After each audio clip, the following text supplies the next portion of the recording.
पृथिवी शान्तिरन्तरिक्षगं शान्तिर्द्यौः शान्तिर्दिशः शान्तिरवान्तर दिशा शान्तिरग्निः शान्तिर्वायुः शान्तिरादित्यः शान्तिश्चन्द्रमा शान्तिर्नक्षत्राणि शान्तिरापः शान्तिरोषधयः शान्तिर्वनस्पतयः शान्तिर्गौः शान्तिरजा शान्तिरश्वः शान्तिः पुरुषः शान्तिर्ब्रह्म शान्तिर्ब्राह्मणः शान्तिः शान्तिरेव शान्तिः शान्तिर्मे अस्तु शान्तिः.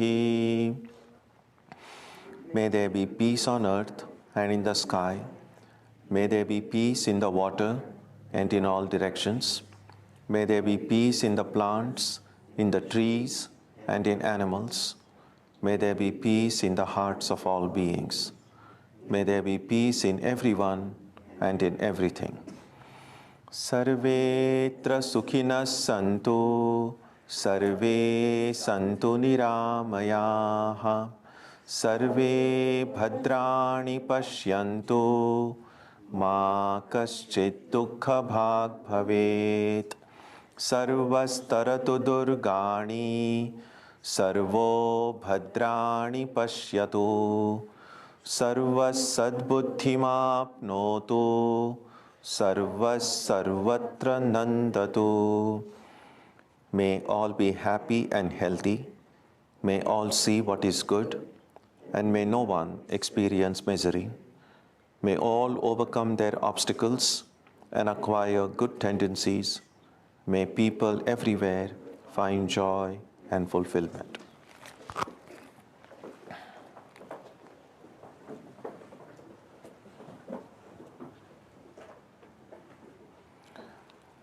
Let us now spend some time touching the center of peace and joy in our hearts.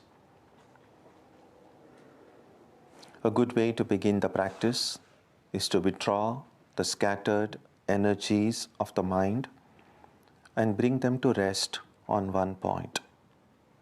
That point can be our own breathing. Let us therefore practice breathing with awareness. As we breathe in, let us visualize that our body and mind are being filled with love, strength, and compassion. And as we breathe out, let us release all the stress, anxiety, and exhaustion in the body and mind. Let us practice this way for a while.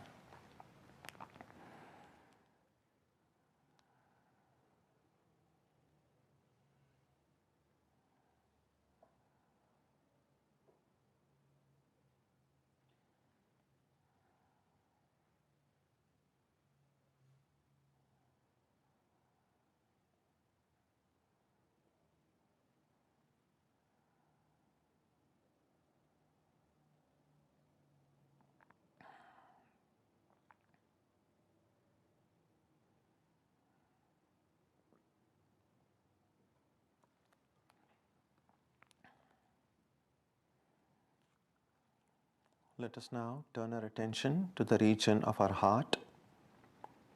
Although God is present everywhere and in everyone, the divine presence can be felt most clearly in our hearts.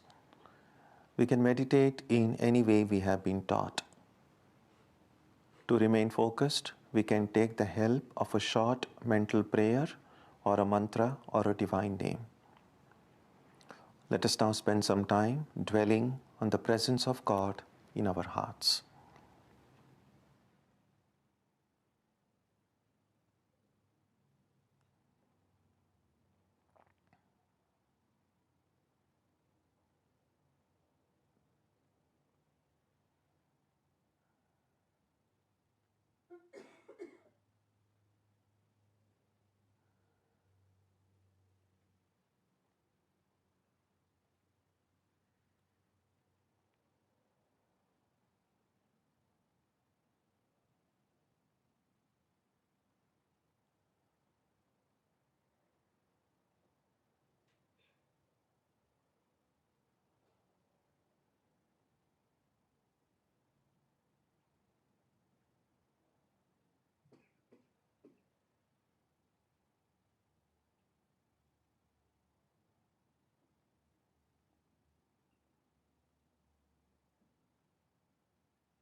Om Shanti Shanti Shanti Harihi Om.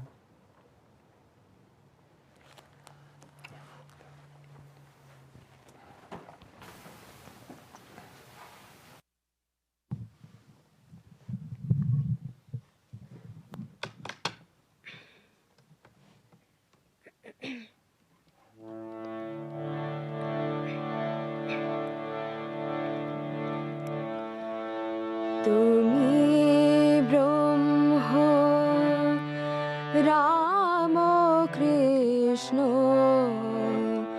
Tumi Krishna Tumi Ram Tumi Brahma Rama Krishna Tumi Krishna Tumi Ram Tumi Vishnu, Tumi Jishnu, Tumi Vishnu, Tumi Jishnu, Prabhu Vishnu, Pranaram, Tumi Brahma, Rama Krishna.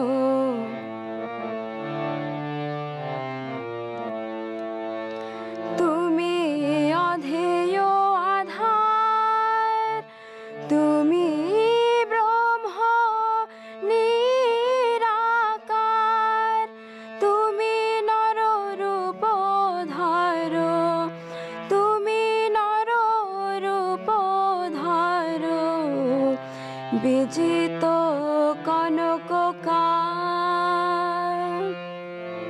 তুমি ব্রহ্ম রাম কৃষ্ণ তুমি কৃষ্ণ তুমি রাম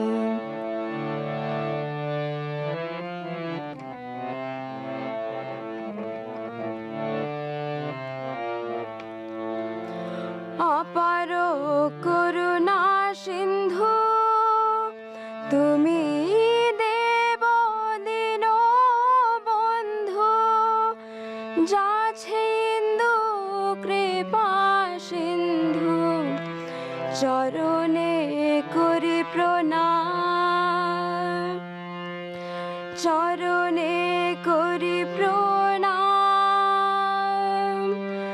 চরণে করি প্রণাম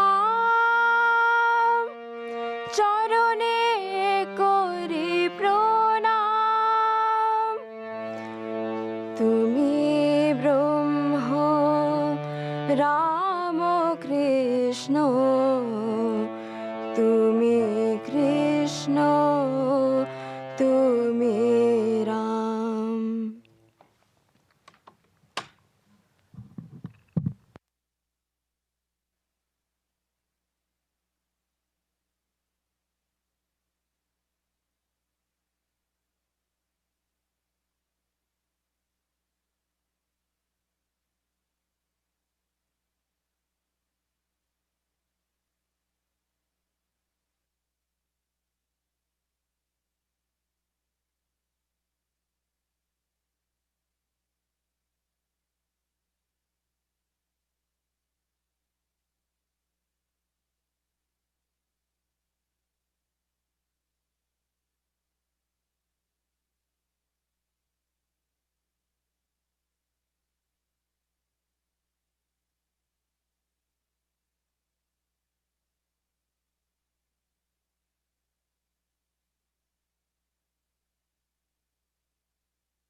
Om Asatoma Satkamaya Tamasoma Jyotirgamaya Mrityorma Amritam Gamaya Aviravirmayeti Rudrayatte Dakshinam Mukham Te Namam Pahi Nityam.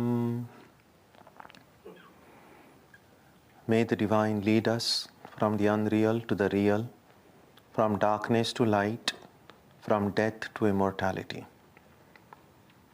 May the Divine Consciousness fill our hearts and protect us.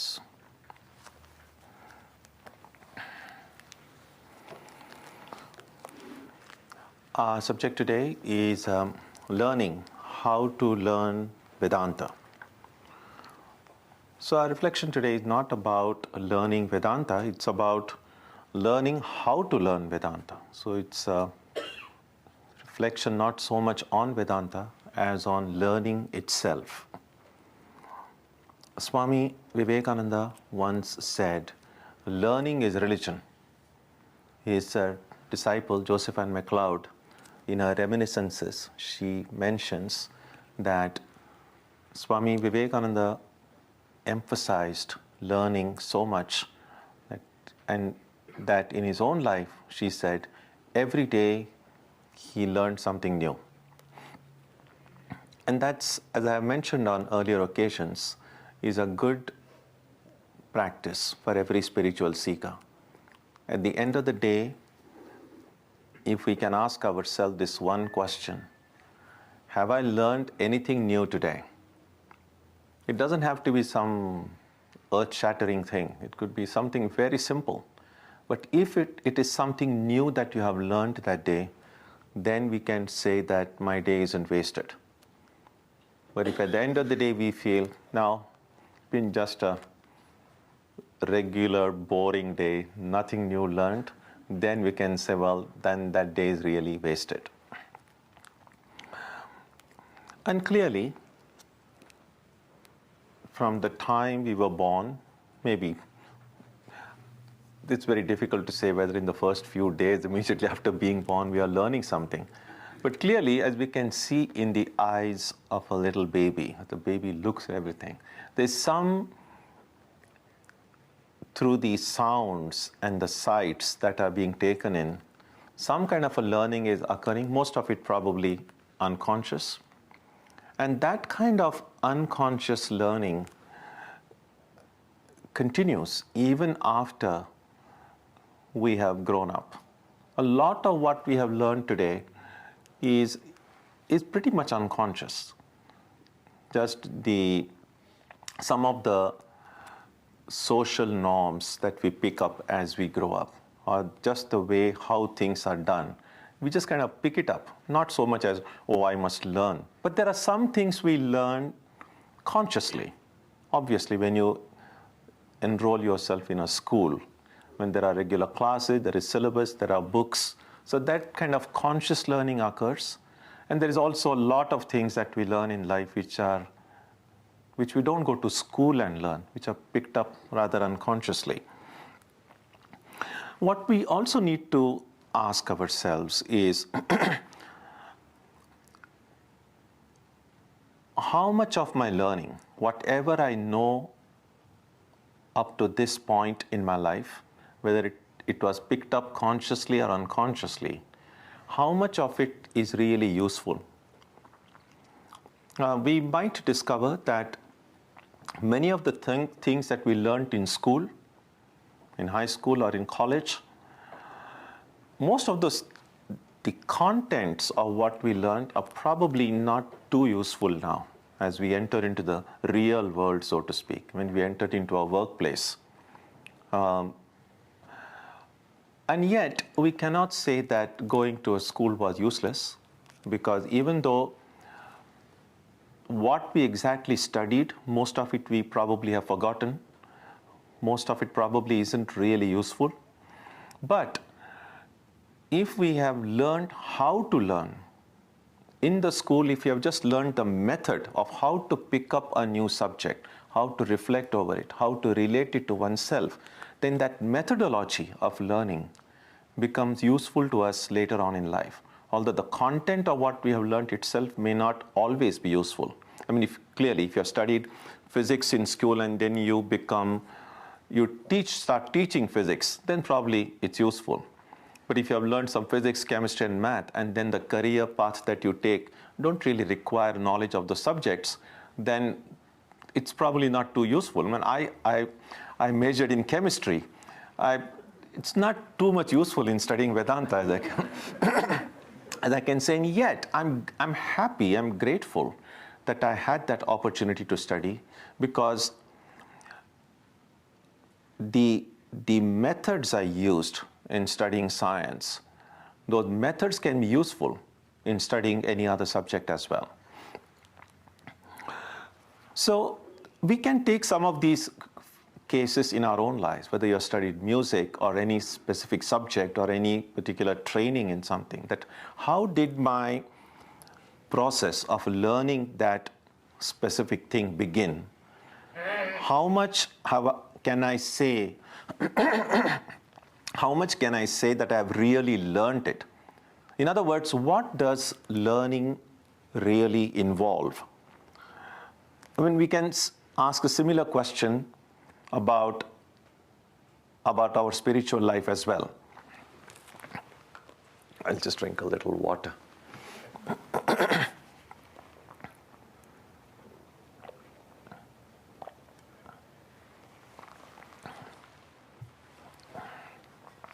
Now, clearly, if you feel a little uneasiness in your throat, you don't go to school to learn how to clear your throat or what to drink water. These are the kind of things you just pick up unconsciously. So if we look at spiritual life, or those of us who see ourselves as students of Vedanta, we see about our own knowledge of Vedanta. How did the process begin? How and when did I turn to spiritual life in a very serious way? And how well have I learned it now? So if I see myself as a spiritual seeker, where do I see myself in my own spiritual path? What have I learned? How well have I learned it? Similarly, if a friend of yours or someone in your family were to come to you and say, I know that sometimes you're into spirituality or into Vedanta, so I would like to study Vedanta. I want to know something about spiritual life. What would you recommend that person do? Would you recommend, and I imagine that sometime we might say, well, you want to know about Vedanta, why don't you read this book? So we might recommend a book.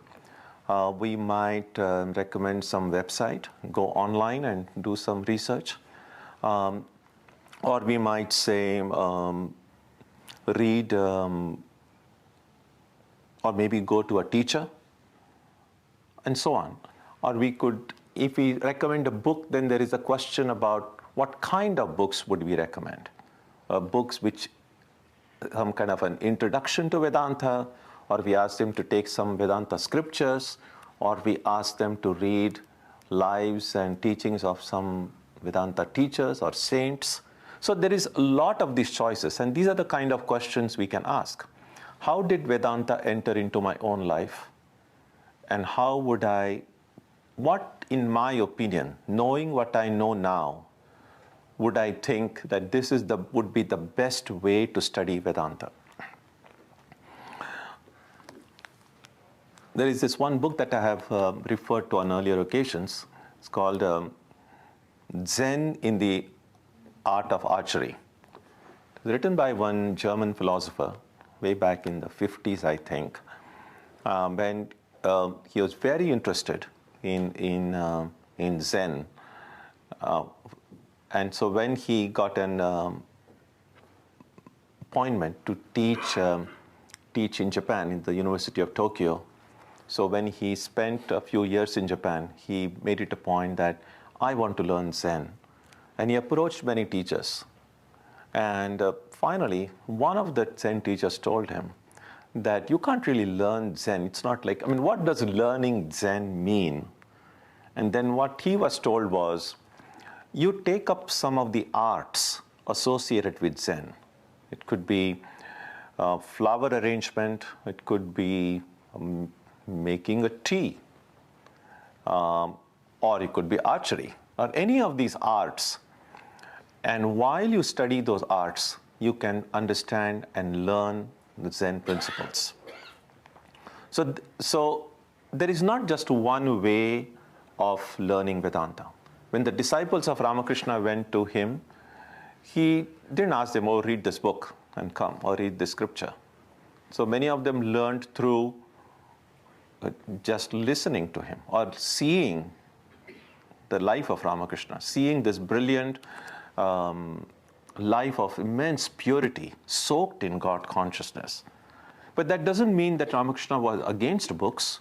In fact, there was this one book he often asked him to read, several books really.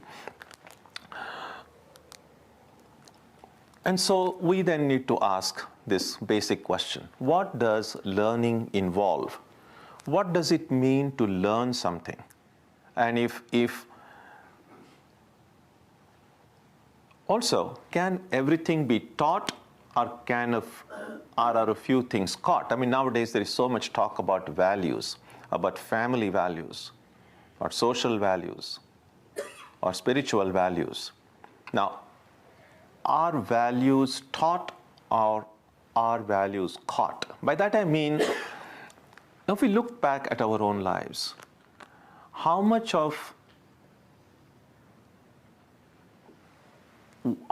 do we remember what our parents told us, or what our teachers told us? And how much of what we have learned has come from remembering the words of our elders? And how much of what we have learned just comes by just seeing how these our mentors in life lived? And oftentimes we might see that we learn more through seeing these living examples around us, rather than through the words themselves. And that's why sometimes if you find, especially if you have a teenage son or daughter at home, that they don't too much care about the advice you give them, it might be good to then see that perhaps words may not be the best way to teach them. The best way to teach them would be just try to do what you want them to do. Try to be what you want them to be. Because a lot of these things are, I think, and we can confirm it from our own lives, are so much caught, and often unconsciously. We see someone living in a way which catches our imagination, which inspires us, and then automatically then we start imitating it. Now, I'm using the word imitation in a very positive way, not as a form of this kind of superficial imitation, but we see that, and that is why when we become fans of any whichever field we are interested in, whether it's sportsman or some movie heroes or some scientist or whichever, if there is someone we admire, consciously or unconsciously, we try to do things the way they did.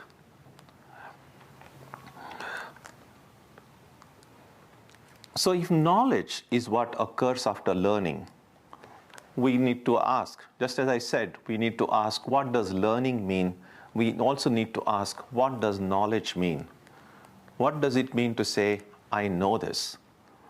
There's a story told about at one party, there was a very well-known astronomer who was at that party. And when they were all sitting for dinner, next to this astronomer was a little girl. She was studying in 5th grade or so. And so she asked him, what do you do? And he was a very humble man, and he told her, well, I study astronomy. And then she said, you're still studying it? I finished mine last semester.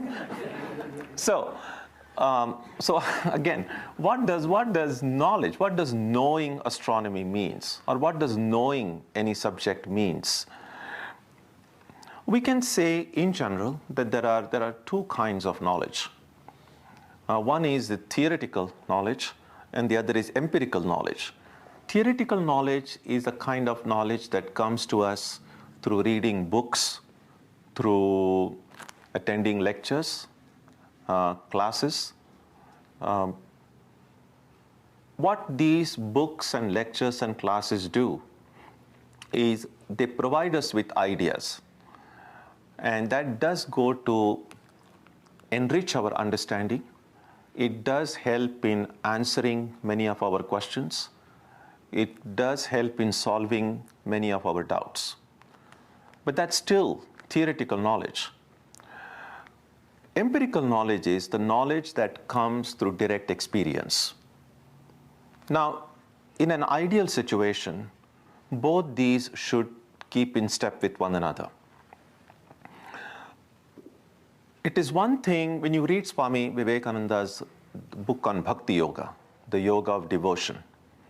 Now, it's one thing to read about love for God. It's one thing to read the lives of these great devotees, the great saints, and see how that love for God manifested in their lives. And all of this is extremely inspiring. But reading about it is one thing, and actually experiencing that deep love for God in our own hearts is a completely different thing. So which of the two would we say is knowledge? So when you read books, when you read Vivekananda's books, for instance, you get knowledge, no doubt about it. But that knowledge is still theoretical. It's a knowledge that goes to enrich my intellectual understanding. But that does not automatically guarantee that what I read is something I automatically experience. And that's why we have to be very careful that just because we are able to understand what we read, just because it is able to answer our questions, does not mean that I've already known it fully. I've already known it partially, but not fully. There is a story that is Ramakrishna used to tell about a few people who were crossing the river in a boat, and among the several people there was one great scholar sitting in that boat. It's a tiny little boat, maybe hardly 4 or 5 people crossing a river. And while they were in the middle of the river, and as they were going in the boat, the people in the boat started speaking with one another. And then this scholar, who was very proud of his learning, asked the others, what have you studied? Have you studied the different schools of philosophy in the Indian subcontinent? They are called, there are 6 basic schools of philosophy. So he kept on asking, have you studied this philosophy, this school? And these poor people are just regular, ordinary, working people. And they said, no, we have not studied it. Have you studied Sankhya? No. Have you studied logic? No. Have you studied Vedanta? And they said, no. And then he kept on asking, and these poor guys, they said to say, no, we haven't studied. And he wanted to show them how much he had studied himself. So he said, so when they said, do you know this, do you know that? And the answer was no. And then we read that in the middle of the river, suddenly a storm came and this boat was about to topple and they were all going to go into the water. And then one of those people asked the scholar, do you know swimming? And he says, no. Then he said, I don't know all this philosophy, but I know swimming. So the idea is this, that just because we understand a whole lot doesn't automatically mean that survival. It doesn't automatically mean that we are better than others. And so we have to make this distinction between theoretical understanding and experience. And that is why Vivekananda and Ramakrishna and Holy Mother, they often stressed that religion is realization. That's why sometimes nowadays there is this whole class called I'm not religious but spiritual, because the word religious has often gotten, unfortunately, limited to just kind of doing some, observing some rituals, doing some reading, doing some chantings, as opposed to spirituality, which somehow has become idea with like actually experiencing something. Now that kind of a division, that kind of separation is really unfortunate. In an ideal system of education, the two have to go together. The problem in modern education is this, that as soon as we go to school, we suddenly are just filled with so many books. And thanks to paper and printing, lots of books are available. And nowadays you just need a tablet. You don't need to even get a hard copies. There's just so much available that it's so much more easy today than it was even a few decades ago, and certainly a few centuries ago, to get access to theoretical knowledge, access to books, access to information. Now, just having a lot of information should not be mistaken for acquiring a lot of knowledge, because we might know a whole lot but may not know exactly how it works, how it functions, or how it transforms our own lives.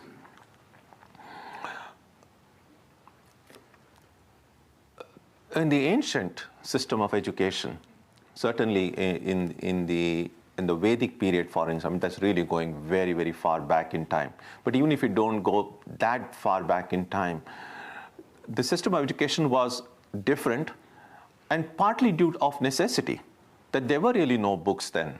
There was no printing. There was not if you go far back, there was not even paper. And so all of the education was really oral. There were no formal schools to go to. So in those very ancient times, if anyone wanted to study, they had to go to the home of the teacher. And certainly in the Vedic period, sometime at the age of 9 or 10, the child would go to a teacher's home and live there for a few years, almost becoming a part of the teacher's family, and just do every work there just as any member of the family would do. And there were no fees or anything like that. They were just like you were just part of the family, and you did the work and then the teacher taught you. The advantage in that system was that the teacher saw exactly, got to know the student well.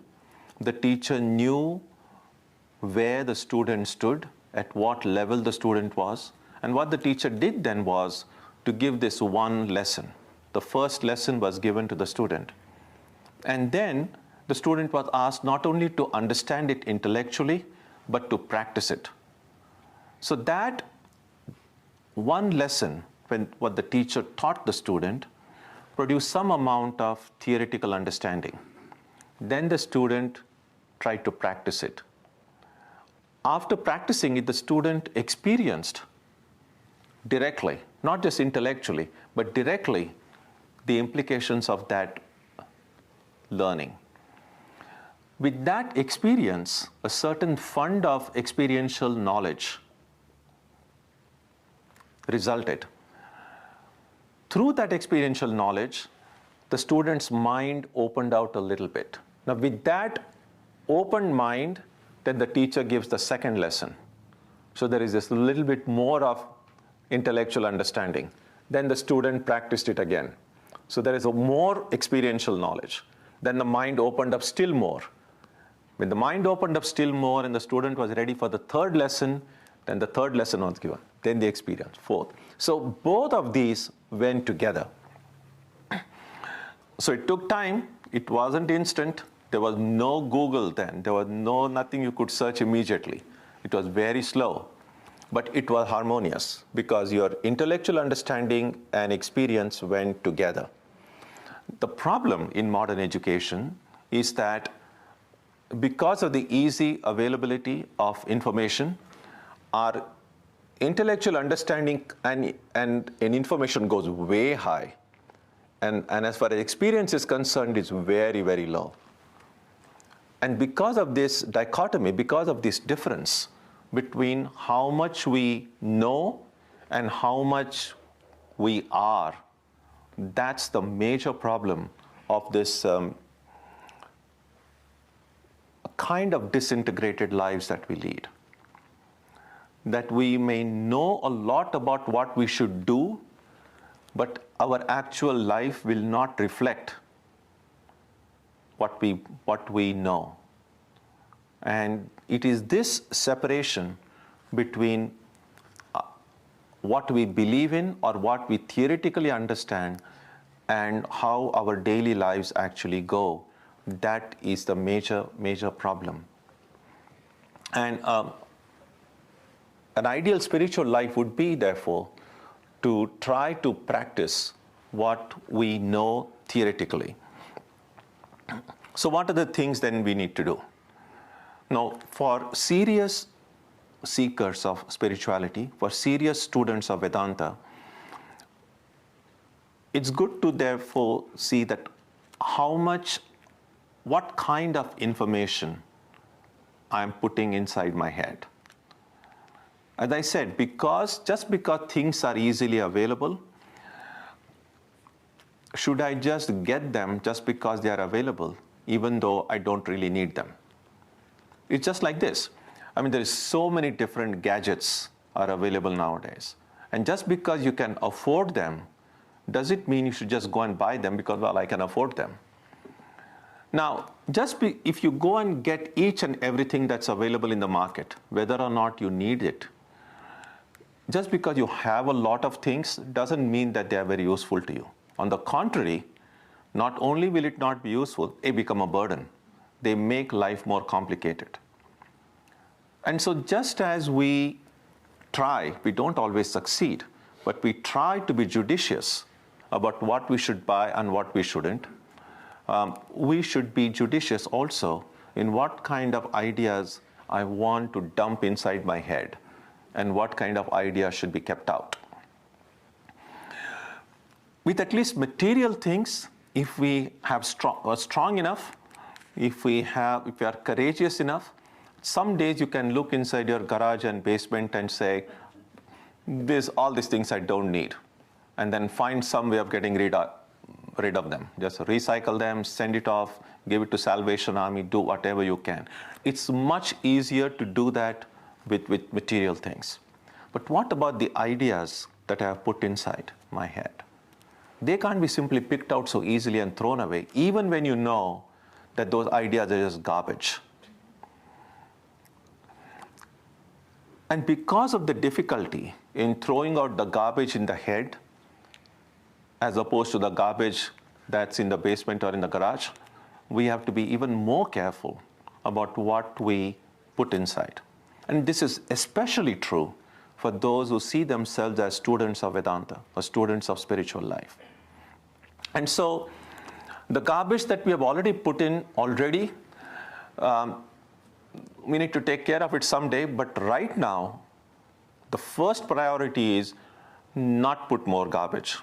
Stop putting garbage. It's like they say, if you find yourself in a hole, the first thing to do is stop digging. That's the very first thing. Then we can figure out about how to get outside that hole.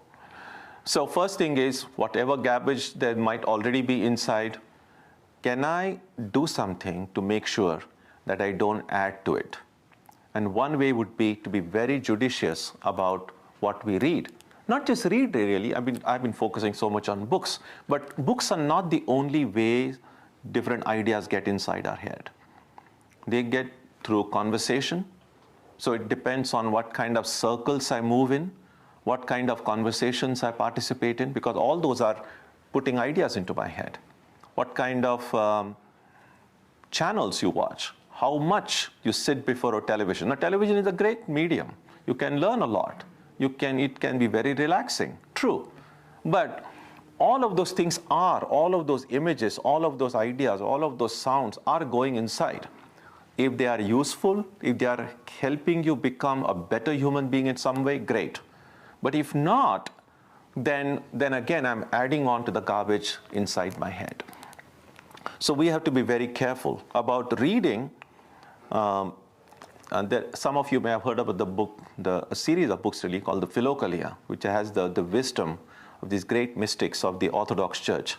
So here is this one quote from that book. It's called The Art of Prayer by Theophan the Recluse. And this is what he said. In the question of reading, we should bear in mind the principal aim of our life and choose those things which accord with it.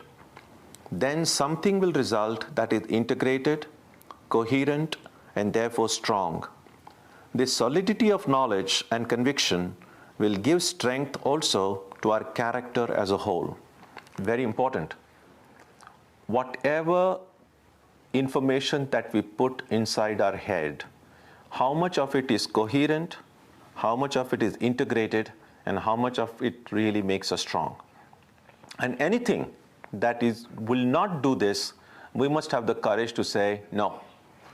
And we will see, it really you will begin enjoying life more, because until we actually start practicing it, we don't really realize how much of our time and energy are being wasted in just dealing with ideas, doing things which are totally useless, which don't help us in any way, which don't even really make us happy, which really make our life more burdensome.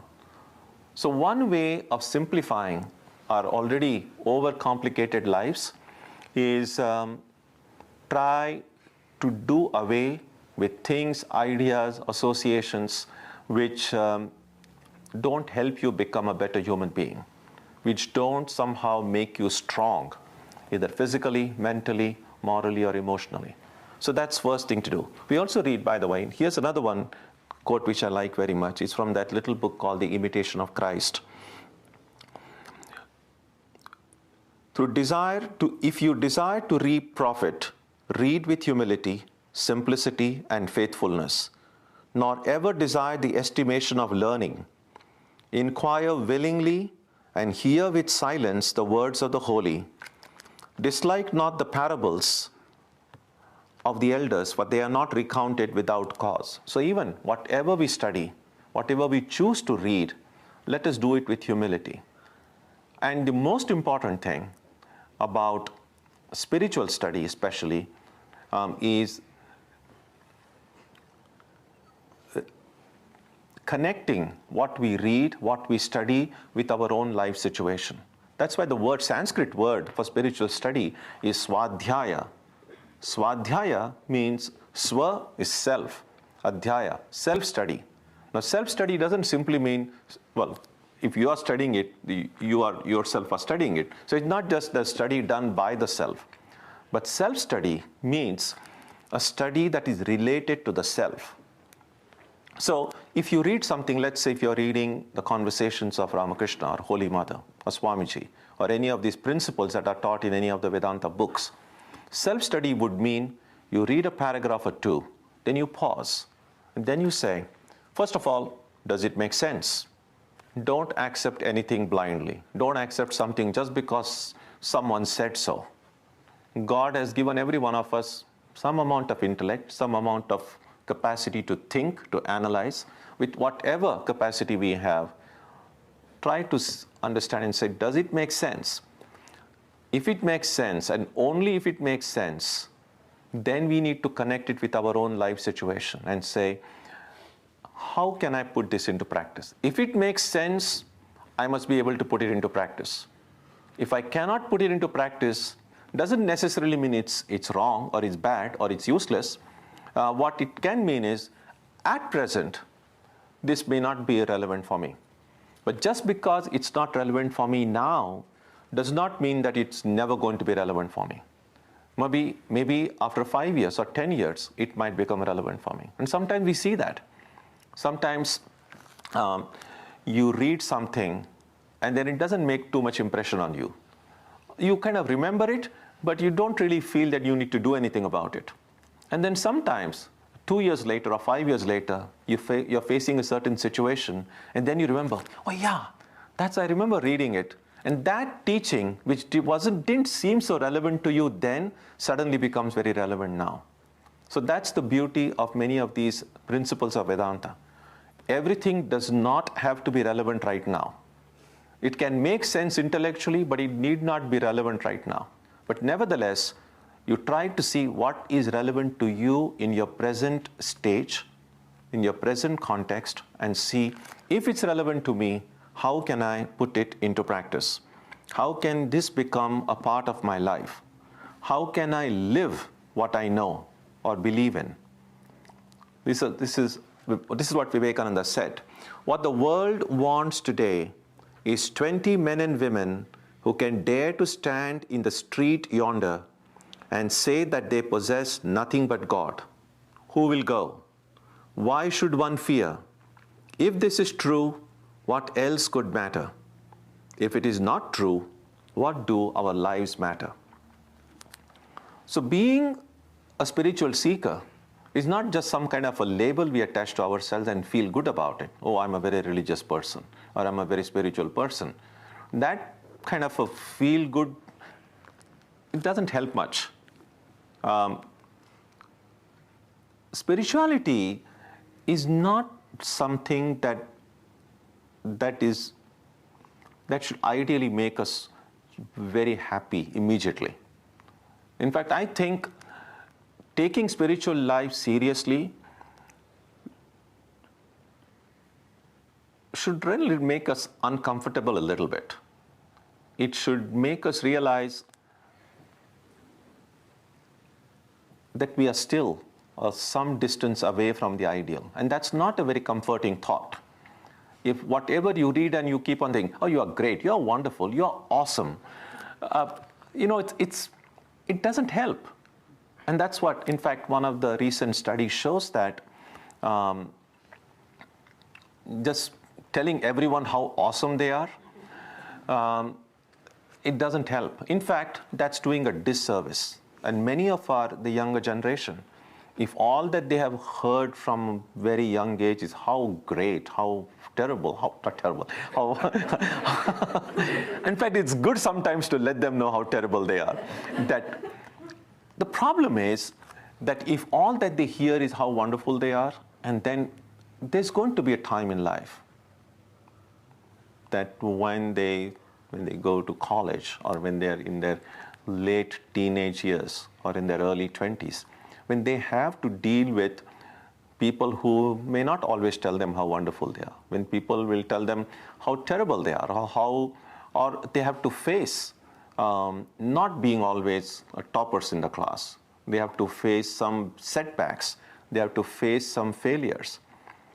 Are we preparing our children and our grandchildren for that thing? Because all of us have experienced failures in our life. There is not a single person in this world who can say with all honesty that I've always made the perfect choice, that I've always been successful in everything that I did.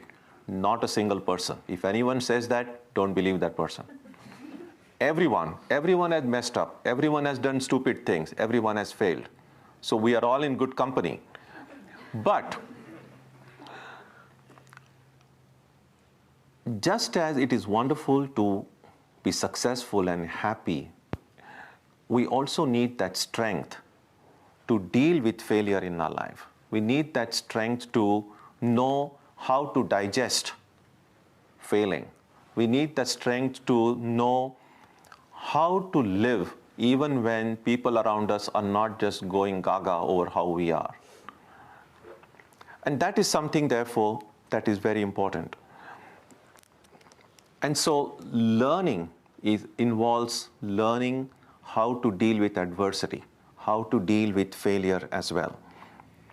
And so this is the important thing. For spiritual life, how much of what I study, how much of what makes sense to me, I can actually practice in my own life.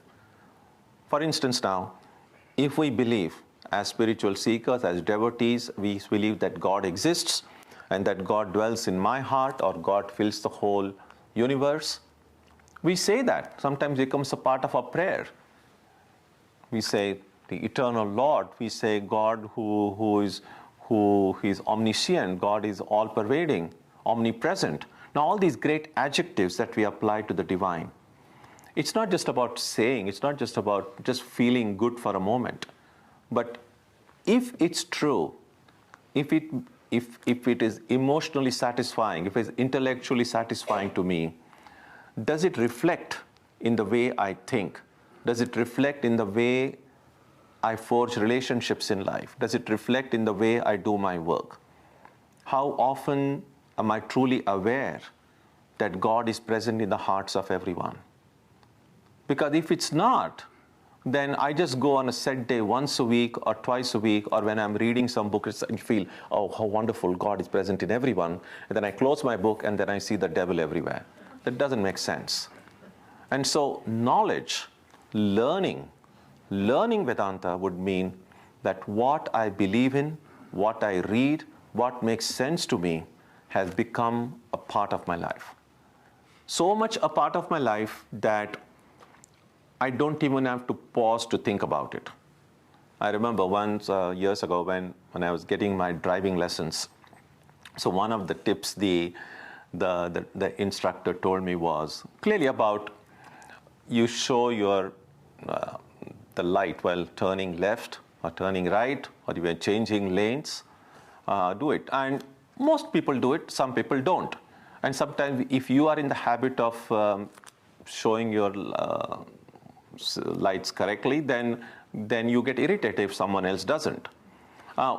And what he was told me was one tip, and I'm sure many of you who are more expert drivers than I am would know about it. And what he said was this, that we don't necessarily, and he said it's like, so when you're turning left, your hand should automatically touch that and you show the left light. When you're turning right, when your wheel turns, your automatically hand should go. And he said something remarkable.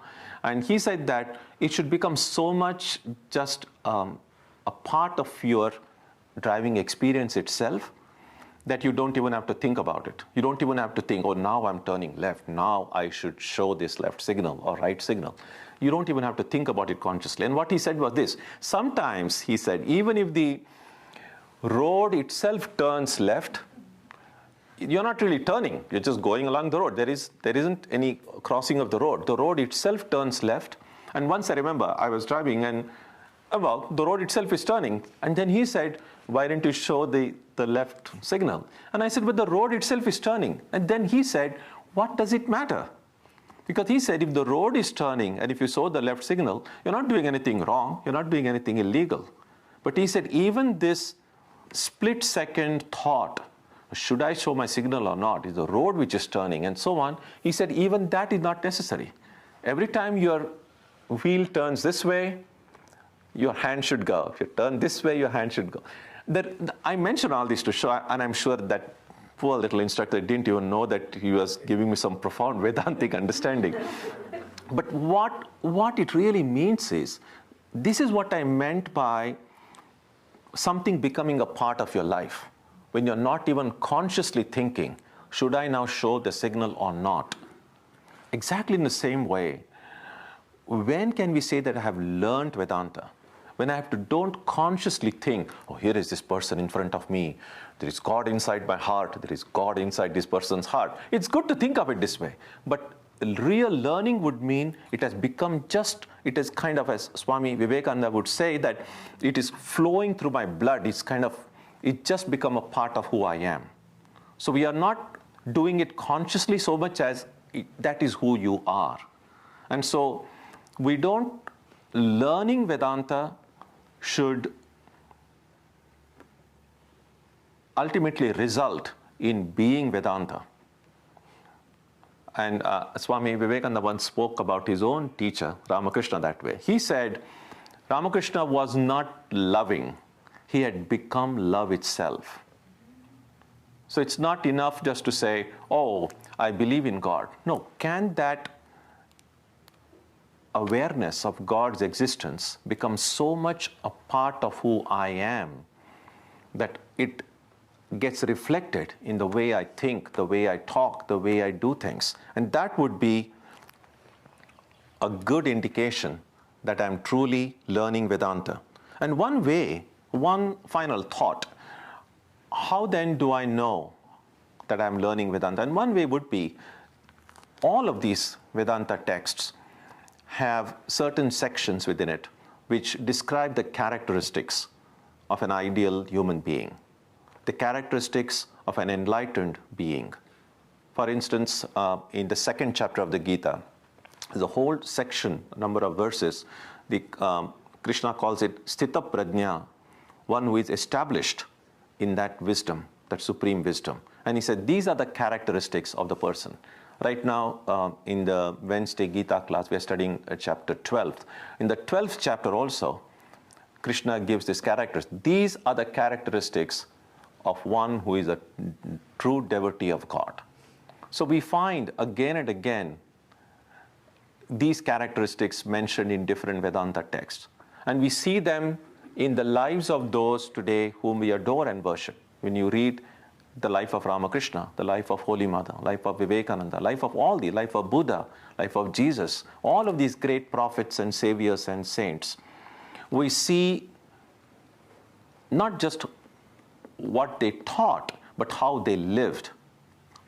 And then it gives us a chance. We can look at our own life. And it's not enough to say, oh, they were so great, I'm nothing. Okay, just keep that aside, I'm nothing. That Vedanta doesn't like that attitude at all. The thing is, I might find that I'm still filled with lots of weaknesses. My life might seem to be very, very far, far removed from the lives of these great ones. That's fine. But can I look at my life now? And can I look at my own life, say, 5 years ago? And can I, with all honesty, say to myself, you don't have to tell anyone, just ask your own self, today, am I a better human being than what I was a year ago, or 2 years ago, or 5 years ago? And if you can honestly say to yourself, yes, and since you're telling yourself, you're not telling anyone else, you can be brutally honest. And if you feel, yes, I can say I might have made a very tiny progress. The difference might be very little, but yet I feel many respects, I'm a better person now. I feel in some respects I've gotten closer to God. In some respects, nothing may have changed. In some respects, things might have gotten worse in my life. But at least you have a kind of a report, a present report of where I stand. If I'm able to do it honestly and sincerely, then actually life becomes very easy. Then all that we need to do, we recognize our strengths, we recognize in which respects we are making good progress. We have to make sure then that we don't lose that momentum. We need to keep to those strengths, hold on to those strengths. We also recognize those things in our life in which we may not have made much progress, those things in which we are still lagging behind, those things that really need greater attention. And then I can focus on it. So we will never have any doubt about what I need to do now. All that I need to do is look at my life, have an honest analysis of your present strengths or weaknesses, see how you were 2 or 3 or whatever time of that you want to choose, how you were earlier, how you are now, where your life is going, and based on what you find, make some intelligent modifications in your own life. Because one thing is certain, that if I don't do anything, if you find that everything is going perfectly in your life, which is very unlikely. As I said, no one can really say that about their lives. Then you really don't need to do anything. Just keep doing what you're doing. But if things are not really going perfectly, then clearly some change is required. So if I continue doing what I'm doing now, there is no way that that change will occur. And so a periodic looking at our own life and assessing where we stand is very helpful. And that's the only way we can learn where we are. And that would be an ideal way, in my opinion, of how to go about learning. The process of learning Vedanta would be, first of all, learning about learning itself, learning about knowledge, learning about where we are, learning about transforming our theoretical knowledge to our experiential knowledge. Because ultimately, what we experience will survive death. Whatever it is that makes sense to me, and if I start living according to it, the change, the transformation it brings about in my life, that'll change the core of my being. And that will stay with me even after death. All the theoretical knowledge that you have, all the studies that you have done, all the books that you have read, all the classes and retreats that you have attended, all that intellectual knowledge is stored in the brain, and that won't survive death. All that will go away when the body collapses and falls. And so therefore, what is truly ours is not simply about intellectual understanding. What is truly ours is how much we have lived according to it and how much we have experienced it. And that is why when you understand it in this way, Swami Vivekananda's words, religion is realization, makes real sense. And that is what we need to reflect. So here are the few ideas that came to mind about learning, how to learn Vedanta. And many of you have already been very sincere, very hardworking students of Vedanta for many years.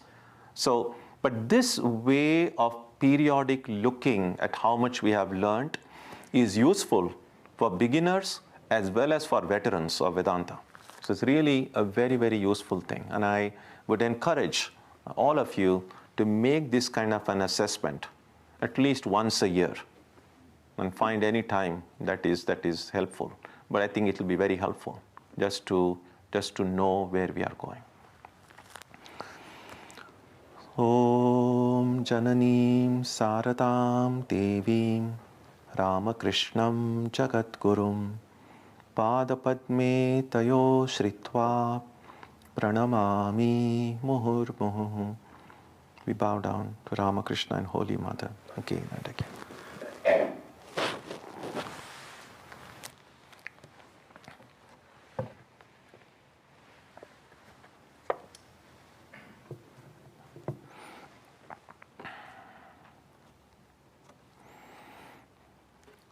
Next Sunday, we have Antar Yoga, the once in a month program that we have, when we have two of our members doing reading from spiritual texts. There will be a brief reflection by me, music. And also, by now you are aware, we also have a soup for everyone, along with a birthday celebration of everyone born in the month of November. So all of you are born in November, please come. We'll have a cake waiting for you. And if you have any friends or family members who are also born in November, bring them along. So that will be next Sunday.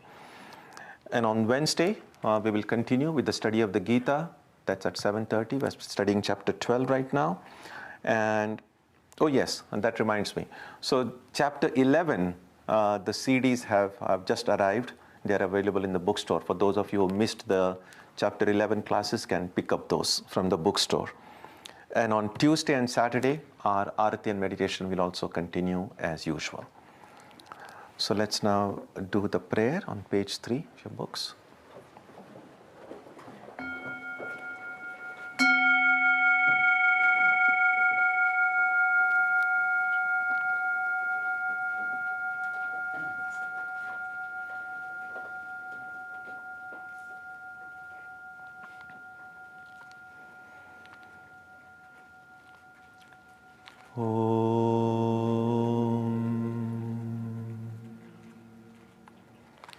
May the Divine Being, who is the Father in heaven of the Christians, Holy One of the Jewish faith, Allah of the Muslims, Buddha of the Buddhists, Tao of the Taoists, Ahura Mazda of the Zoroastrians, the Great Spirit of the Native Americans, and Brahman of the Hindus, lead us from the unreal to the real, from darkness to light, from death to immortality. May we be granted strength, freedom, and clear understanding. May we learn to see God in our own hearts and in everyone around us. May God bless us all and fill our hearts with gratitude, grace, and love. Om Shanti Shanti Shanti. Peace, peace, peace be unto all.